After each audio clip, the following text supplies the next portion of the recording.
This simple cheese quiche recipe uses just 4 ingredients, including ready-made short crust pastry and ricotta for more flavour and protein. You can add other fillings too if you like. Start by rolling out your ready-made pack of short crust pastry. If you'd rather use a ready rolled pastry sheet, see the recipe notes.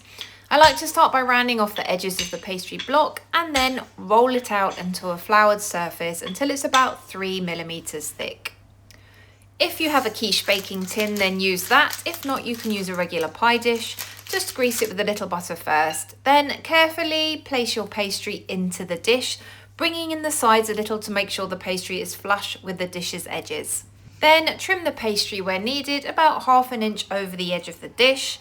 If you're using a quiche baking tin, trim the pastry flush with the edge. To keep this as simple as can be, you can just take a fork and work your way around the edge. Here I've created a scallop edge by tucking under the excess pastry and then using my fingers all the way round to make a scalloped edge like so. You can chill the pastry for 30 minutes so it holds its shape. If you're not worried about how the pastry looks once it's cooked, you can skip that step. Then you'll need to prick the base all over with a fork.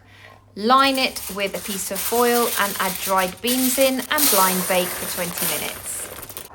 While that's happening, make your 3 ingredient filling. Briefly whisk the ricotta, add the 4 eggs and then beat until smooth.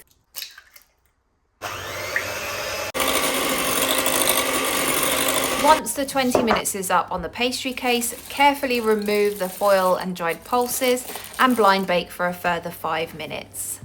Once blind baking has finished, add in half of the grated cheese to the base of the quiche, then carefully pour in your filling. I like to keep this as a simple cheese quiche, but if you want to add in other fillings, do that now. You can see my recipe note for ideas.